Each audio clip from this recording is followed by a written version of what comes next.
Now I have to get up this part of the hill here, which looks a little bit tricky. Hola amigos, ¿qué tal? Stuart here from Spain Speaks with an update video today, a bit of a week in review video while I go for a walk.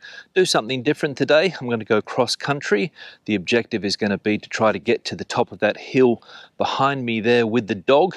Not sure if I'm in peak physical condition at the moment, but that's the objective. And as I said, we'll have a bit of a chat about what's gone on here in Spain over the last week or so. So let's go. Now this is the type of path that I'm dealing with here. As you can see, I've taken the dog off the leash. She's having a bit of a sniff there. Got to be careful because you don't know what she can run into, what she can eat. So always have to be vigilant. And as I said, the objective is to get up to the top here, but that's what I'm dealing with. So hopefully it won't be too hard, and I'll be able to get to the top with relative ease. Okay, halfway up the hill here, I'll give you an idea of the views that I've got. Madrid is in that direction there. Can't really see it very clearly because of the smog. And if we have a look here at my local neighborhood, I'll just pan the camera around there. In the background you can see there is a regional park, and that's the type of housing that we have in this part of Madrid. And of course down there the caravans. Now the biggest story that caught my attention this week here in Spain happened earlier in the week. I think it was Monday or Tuesday. The Andalusian government decided to go down the same path as Madrid and announce that they are going to reduce taxes in that autonomous community. For example, wealth tax. There are other taxes that they talked about reducing as well, but wealth tax was the main one. And the objective, of course, is to bring some of the big fortunes around Spain that have maybe Andalusian origins back to that part of the country, because for many years the wealth tax in Andalusia didn't really make it a good place to have your money, let's say, if you were rich. And the idea that Mr. Moreno has is to get people to bring their money to that part of Spain. Bring it from places like Madrid, where there is no wealth tax currently. And as I said, Mr. Moreno seems to be following the Madrid path. And the funny thing is that another region here in Spain, Murcia, which is also controlled by the Partido Popular, because remember that all of these areas that are talking about reducing taxes are controlled by the Partido Popular. Murcia has also said that it is going to get rid of the wealth tax. And let's just say that the central government is not happy. In fact, so unhappy is the central government that some ministers earlier in the week talked about re-centralising the tax system in this country, taking away some of the tax powers from the autonomous communities. They changed their words halfway through the week. Instead of saying re-centralisation, they said harmonisation, because as we know, the central government doesn't want different areas in the country with different tax regimes. They want everybody to be on the same page when it comes to taxes.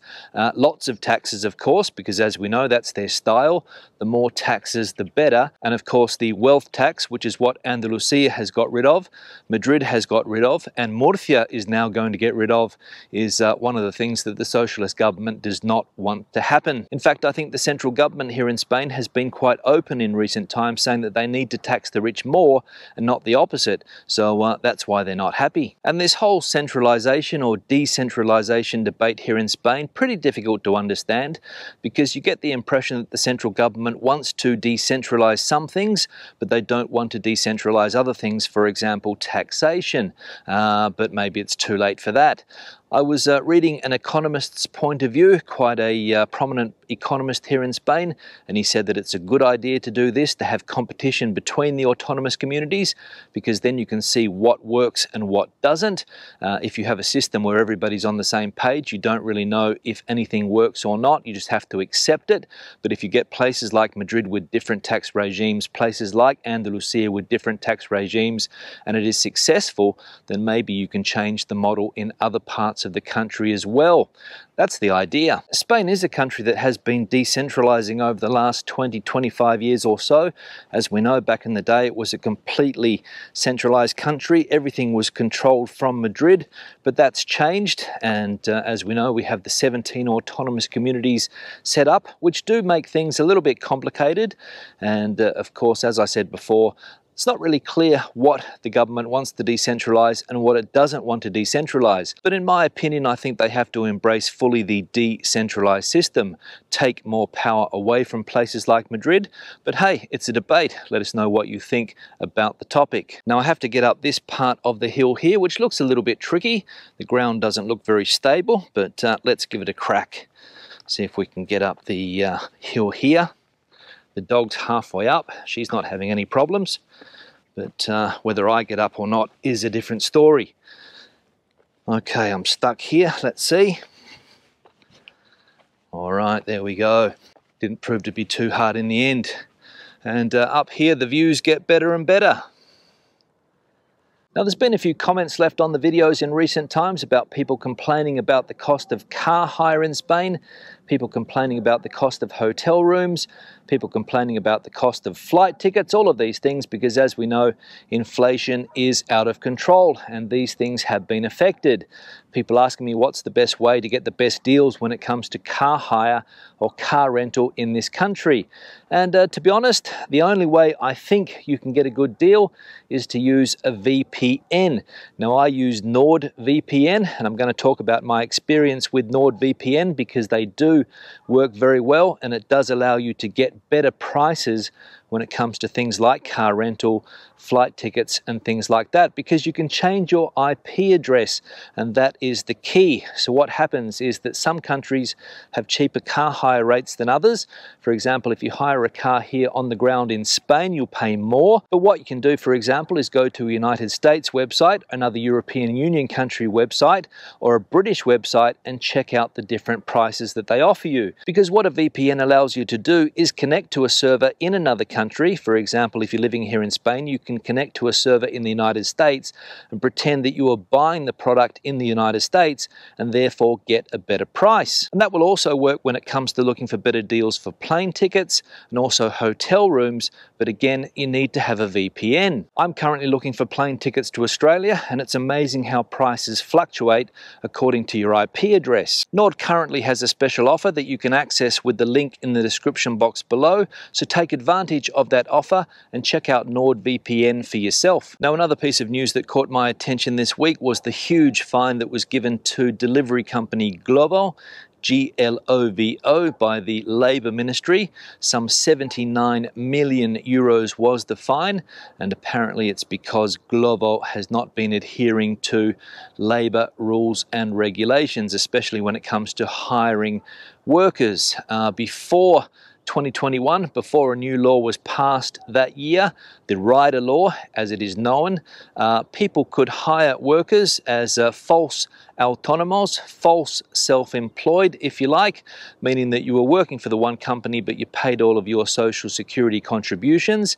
The law changed, meaning that companies like Glovo had to put people on their books, and of course that cut into their business model, and apparently they didn't do it in time in cities like Barcelona and Valencia, hence the 79 million euro fine. And the Labour Minister, Yolanda Díaz, said that her ministry is going to crack down on companies like Glovo even harder in the future if they don't sort these things out and get everybody who works for this company on the books. And like with most things, there are always two arguments with cases like this. You've got some people working for Glovo that want flexibility. They want flexibility to be able to work for different companies as well at the same time. Maybe they want to work for different delivery companies, not be tied to a company like Glovo. Then of course you've got workers that do want to have a regular contract, a regular salary coming in every month and not have to live in this gig economy. But as I said, always two sides to the story. And if I'm not mistaken, I think Glovo is one of Spain's most successful startups, originating in Catalonia. I think the majority of its capital was recently bought by a German company, but I could be wrong. And it's going to be interesting to see whether this fine and whether these new labour rules and regulations and the new rider law do affect companies like Glovo. I think that law will affect companies like this, so it's going to be interesting to see whether their business model can continue to be successful. That's the question. And the final thing I'm going to talk about today is that the OECD has criticised various countries, Spain included, for the way they're handling the energy crisis and the fact that they are lowering taxes like VAT on gas and electricity to help consumers out. According to the OECD, this is the wrong thing to do. They think there should be some type of direct subsidies for people that need the help and not these general across the board tax cuts when it comes to VAT. That's their opinion, of course. They think that it will make the situation even worse, that it will prolong the inflation that we have, and it's not a way to bring inflation down. So some interesting feedback there from the OECD to Spain and other countries that have gone about lowering taxes when it comes to energy. So we'll see what happens, whether the current government follows the advice of the OECD and changes the way they are dealing with the energy crisis, because as we know, the government here and many governments around the world desperate to keep people happy when it comes to energy prices, and mainly because there are elections next year. But as I said, time will tell whether or not they take the OECD's recommendations on board. On that note, I'll wrap the video up. Questions and comments, please leave them in the section below. Debate the video out as you normally do. Give it a thumbs up if you liked it, thumbs down if you didn't. I'll see you in the next one. Hasta luego.